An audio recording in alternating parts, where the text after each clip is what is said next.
Halo guys, aku dari Guna Gak Guna bersama aku antara Amadia dan si Cem lagi sakit jadi nggak bisa nemenin kita untuk hari ini. Jadi untuk hari ini tuh aku bakalan update berita tentang ini ya. Waduh, santri disiksa di Ponpes Gus Miftah. Pelakunya 13 orang termasuk pengurus. Korban diikat hingga disetrum. Aduh. Untuk berita pertama ini tuh nyeremin juga sih. Jadi kenapa sih hal ini bisa terjadi? Jadi itu kasusnya tuh bermula dari santri yang punya inisial KDR. Dia tuh ngecuri galon, punya usaha pondok pesantren gitu loh, tanpa izin. Nah, setelah diinterogasi, KDR juga ngaku telah ngelakuin pencurian uang dari beberapa kamar santri lain. Jadi pengakuan itu tuh ngemicu reaksi spontan dari santri lain-lainnya yang kemudian dilaporkan sebagai dugaan penganiayaan. Walaupun pihak pondok nolak tuduhan ini, pihak pondoknya itu sendiri nyebut bahwa tidak ada kekerasan terkoordinasi, melainkan respon emosional sesaat. KDR kemudian meninggalkan pondok dan keluarganya melaporkan kejadian tersebut ke polisi. Jadi upaya mediasi dari pihak yayasan itu gagal karena tuntutan kompensasi dianggap terlalu besar. Meski yayasannya tuh telah nawarin bantuan gitu, biaya pengobatan gitu ya. Saat ini tuh kasusnya masih diproses hukum dan ada 13 santri dilaporkan atas dugaan kekerasan dengan yayasan turut mendampingi mereka secara hukum. Jadi tuh pengakuan itu tuh micu amarah spontan dari beberapa santri yang akhirnya ngelakuin tindakan kekerasan terhadap KDR. Akibatnya KDR luka-luka dan trauma psikologis. Ia kemudian dijemput sama kakaknya dan ngelaporin kejadian tersebut ke polisi.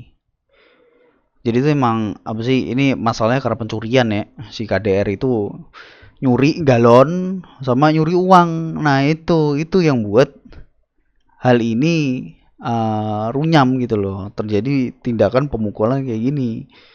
Dari pihak Gus Miftahnya sendiri gimana? Dari pihak Gus Miftah sendiri, si Gus Miftah tuh pas waktu kejadian itu tuh lagi menjalani ibadah umroh.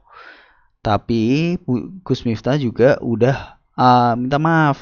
Jadi tuh beliau tuh nyampein. Ini yang ngomong tuh kuasa hukumnya ya, si namanya Adi Susanto.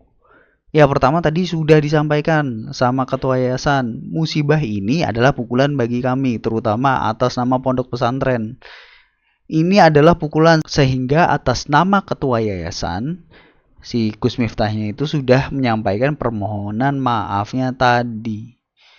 Jadi gini ya, apa sih, untuk permohonan maaf sih untuk korban memang seharusnya gitu, cuman sebaiknya ada tindakan lebih lanjut gitu loh tentang masalah itu sendiri gitu loh. Menurutku kalau permohonan maaf doang itu nggak bakal jadi jalan jalan keluar. Seharusnya ada pembenahan dari situ sih. Terus yang untuk KDR-nya sendiri ya, jadi tuh kalau aku sendiri ya, tindakan main hakim sendiri kekerasan, apalagi ini di pesantren, di tempat kamu menimba ilmu, itu tuh dapat ngancurin citra itu sendiri, citra pesantren itu sendiri gitu loh di mata masyarakat. Ketika kekerasan kayak dibiarin gitu loh. Atau bahkan yang aku sebelinnya tuh kekerasan yang dianggap sebagai bagian dari disiplin, walaupun ini konteksnya memang mereka itu ya emosional sesaat gitu ya, cuman aku nggak bisa membenarkan kekerasan itu secara langsung gitu loh ya. Memang emosional sesaat tuh bisa narik kamu menjadi pribadi yang impulsif gitu, cuman kembali lagi, emang kalian mau di penjara gitu loh? Memang kalian mau di penjara kayak ini 13 orang ini gitu loh? Soalnya walaupun si KDR ini pencuri gitu loh, cuman kalau dilaporin juga kalian bisa kena, masalahnya itu loh. Problemnya kan di situ gitu loh. Kalian harus bisa nahan emosi itu sendiri gitu loh. Emang nyebelin, emang pasti sebel banget sebelnya. Apalagi uang yang udah kamu cari ya, uang yang udah kamu tabungan dicuri itu memang nyebelin. Cuman kalau kalian ngelakuin tindak kekerasan, terus si pencurinya ini, misal dari pihak keluarga pencurinya ini ngelaporin, kalian bisa kena karena kalian melakukan kekerasan. Nah, memang sistem hukumnya emang aku juga nggak bisa ngomong banyak-banyak ya. Jadi tuh tindakan main hakim sendiri tuh apalagi di dalam. Jadi sebagai penutup aja ya untuk berita pertama kita tuh perlu narik konklusi yang penting gitu loh. Kekerasan di lingkungan pendidikan, terlebih di pondok pesantren, itu tuh masalah serius gitu loh. Harusnya direspon cepat, tegas sama semua pihak. Nah, untuk kayak kayak misal nih kalian marah, uang kalian hilang, nih colong 13.000 nih. Kalian dipenjara 20 tahun, emang kalian mau? Ada itu kan rempong juga ini. Apalagi apa sih kasusnya kayak gini kan? Aku juga kasihan sih jujur. Kasihan sama yang di penjara nanti. 13 orang di penjara karena main hakim sendiri, susah kan akhirnya. Ya walaupun sifat KDR itu juga nggak bisa benerin ya. Maling mah tetap maling ya. Tapi harus ada tindakan tegas dari pondok pesantren itu sendiri. Kayak misal hukuman yang berat, misal hukuman yang kalau hukuman yang bisa dibilang untuk menghukum kayak mereka nyolong atau mukulin, nah itu kan perlu ada hukuman tuh. Hukuman yang keras aku masih bisa tolerir sih kayak gitu. Soalnya mereka sendiri udah melakukan tindakan seperti itu gitu loh. Kayak misal nyuri, kayak misal mukulin, kayak misal perusakan. Ya, kalian harus terima akibatnya kocak. Jangan mau itu lolos gitu aja. Nggak bisa kayak gitu dong. Apa yang kalian lakuin harus kalian pertanggungjawabin gitu loh. Tapi ya kasus-kasus kayak gini tuh yang sangat kusayangkan adalah itu tuh bisa ngerusak citra pesantren itu sendiri kalau orang yang ngedenger beritanya itu denger beritanya setengah-setengah. Akhirnya dia tuh berpendapat kalau pondok pesantren tidak benar. Padahal memang ada orang, ada maling di situ gitu loh. Kayak gitu guys. Untuk berita pertama kali ini tuh ya segitu doang. Emang emang aku nggak bisa membenarkan kekerasan itu sendiri ya. Cuman aku juga nggak bisa benerin si KDR itu yang maling gitu loh. Akhirnya ya terima akibatnya dia maling gitu kan. Kalau gitu kita ke berita selanjutnya. Untuk berita selanjutnya tuh kalian tahu kan video ini kan. Jadi itu pas di akhir Mei 2025 tuh ada video ini si ibu-ibu joget ini dengan asyiknya jadi viral karena ah, karena mereka tuh jogetnya di depan patung Buddha raksasa di kuil Wat Pak Nam, Bangkok, Thailand. Jadi tuh apa ya? Aksi ini tuh micu orang-orang Thailand tuh marah gitu loh. Karena ya mereka tuh nganggep kalau ibu-ibu ini tuh nggak menghormati gitu loh tempat sakral ini, tempat suci ini gitu loh. Jadi kuil Wat Pak Nam itu sendiri tuh salah satu kuil Buddha yang terkenal banget di Bangkok. Jadi tuh patung Budanya itu tingginya 69 meter gitu loh. Jadi meskipun jadi sering jadi tempat tujuan wisata nih ya, kuil ini tuh juga masih dijadiin tempat ibadah gitu loh. Yang nilainya tuh masih sakral gitu loh dan masih dihormati, apalagi untuk umat beragama Buddha di Thailand. Jadi kalau kita ngelihat sendiri tuh ada beberapa ini pengunjung-pengunjung lain, aku yakin ya pengunjungnya juga bingung ini ibu-ibu pada ngapain so asik joget-joget di depan patung Buddha ini ya ya ya ini kenapa gaiturnya juga itu aku bingung ini gaiturnya kemana gitu loh ini nggak ngasih tahu apa ya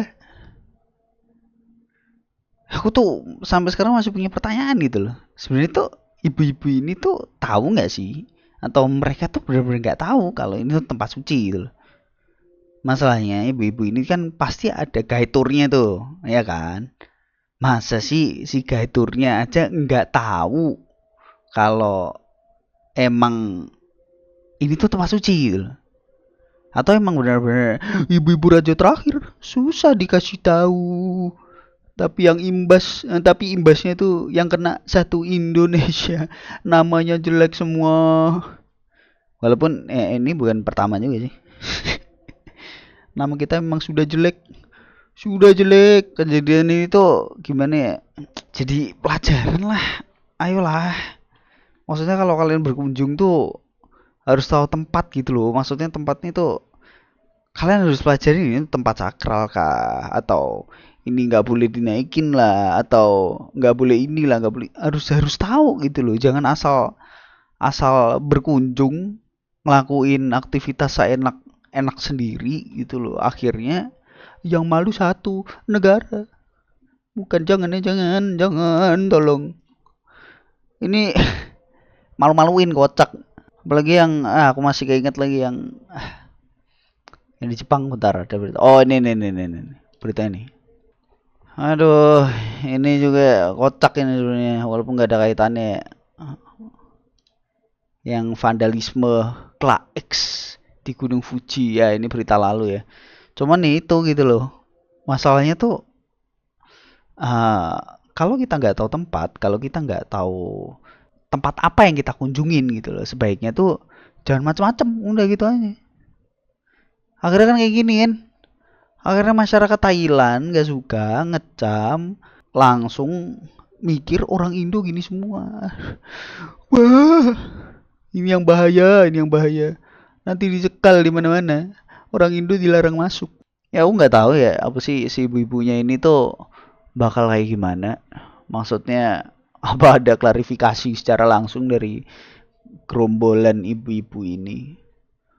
Ya kalau kalian ada informasi lebih lanjut bisa tolong sampai di kolom komentar. Cuman ini so asik, so asik. Malah jadi jelek nama Indo. Aduh. Jadi kalau mau so asik ngeliat-ngeliat tempat dulu ya. Jangan tidak dipikir dulu. Kalau nggak dipikir ya kayak gini jadinya. Udah lanjut ke berita yang lainnya. Oke, untuk berita selanjutnya. Jadi gini, untuk Ibu Susi Pujiastuti itu kemarin nge-tweet nih emoticon ini sama Pak Presiden itu ngait Pak Prabowo itu sendiri, mohon segera dihentikan. Jadi ini apa sih? Tentang apa sih? Kenapa Bu Pujiastuti itu uh, ngasih emoticon ini? Kenapa gitu loh?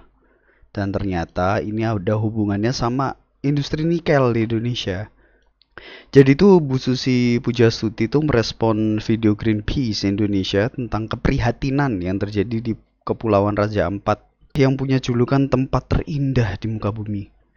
Raja Ampat tuh khususnya di Pulau Gak sama di Pulau KW sedang terjadi penambangan nikel.